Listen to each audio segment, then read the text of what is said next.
Mas ganun na tangko.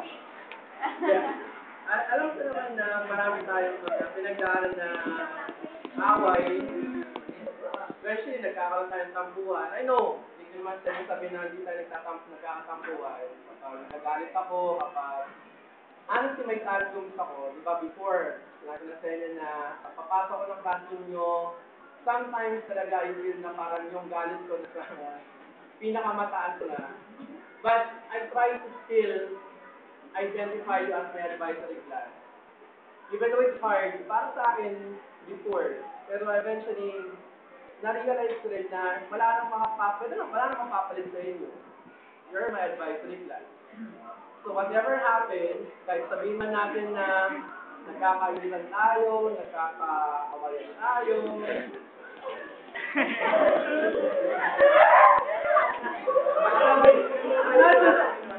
Yes!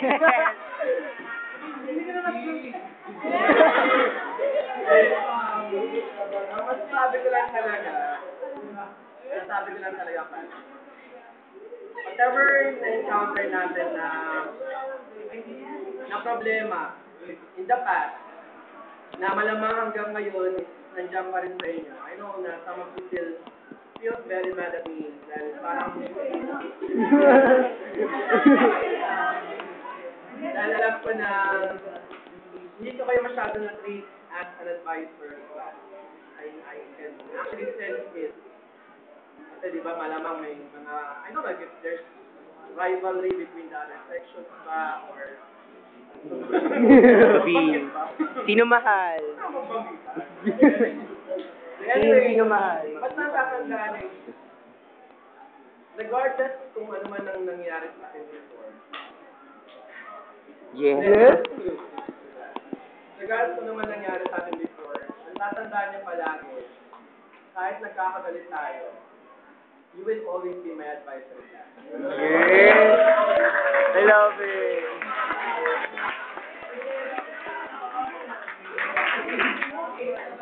You are always the poor panganiban. Naligay ko dun sa sa message, sa binago ko ng konti yung message. I added a bit ng konting words to it. But anyway, the rest is actually between kay Ben sa akin na lang. Naligay ko talaga doon na there will never be a poor panganiban na makakapagpalit sa inyo. First lang ka. Kung ano man mangyari, kung meron man tayong makaalitan, kung meron man tayong kasama ng loob, just always remember na nandito pa rin ako para sa inyo as an advisor until the end. Hanggang sa makagraduate kayo, hanggang sa makalabas kayo ng school, anything that I can actually share sa inyo or pwede ko pa rin maibigay, ma-extend na tulong sa inyo, nandito pa rin ako. Okay? Except lang financial eh. Basta, kidding aside, kaya di pa ako. Kasi kinakailangan ko, may laway-laway naman. Para sa dramatic lang. Parang Sylvester lang. Basta natandaan nyo kasi palagi. Everything that I did is for the best of my intention. Being a parent, being a second parent sa inyo, ang tanging habol ko lang talaga is to make you a better person. I hope I made you a better person. Pag hindi nyo college, hindi nyo makakalimutan yung mga galit ko sa inyo. Yung mga tampuhan natin kasi from it, I think you can learn something. Tulad ng dalawan ko. Emo. Talagang ma-use ko ng dalawan. Paano naman kami? Paano kami? Hindi lang naman sila, kayo lahat man yun.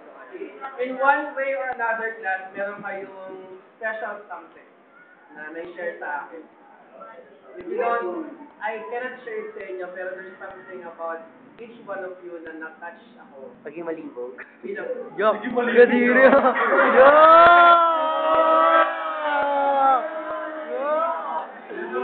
Hindi naman, hindi pa umaabot to. Hindi, may ano pa, may pa-favorite.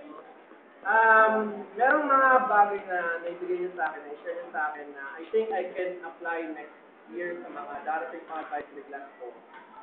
And I thank you for it. Yay! Hindi niyo lang alam, nagpapasalamat ako sa each and every one of you being individual, lahat kayo. I appreciate lahat ng sinasabi ko. At lahat ng shinare ko sa inyo. Kaya sa graduation mismo, ayaw ko lang.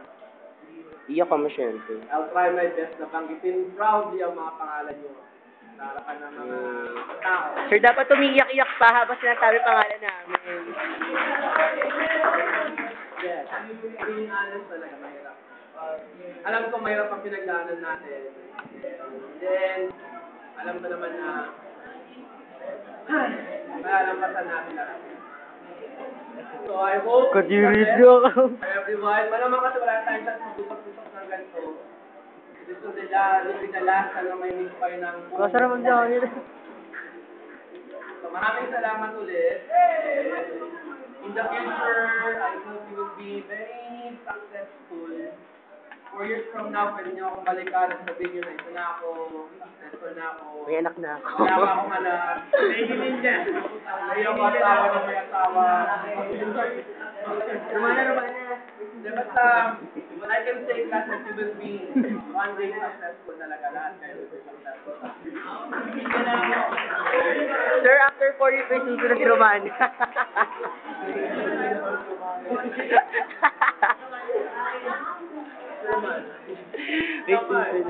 Sige.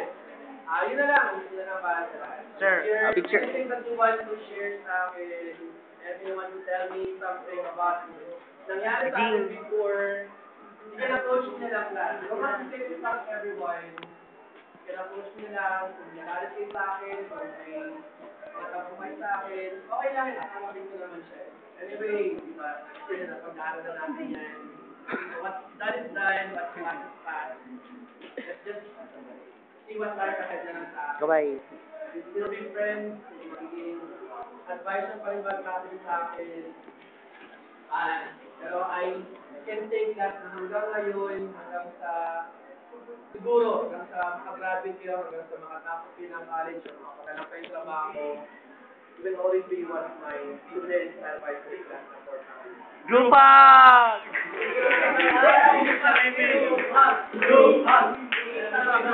Sir, may sabi niya ka doon.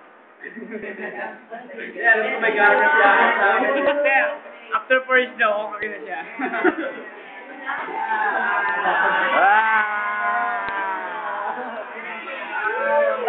Ayun na lang. Salamat sa inyo dalawa. Kaya nyo ako. Kami. Salamat sa inyong tulong. Kay MTV na. May MTV na tayo eh. Pupost ko na sa YouTube. Pag may time ako makapag-YouTube. Anyway, sige, ganito. Yung textbook nyo kasi, Ayun, nakasama ko ba?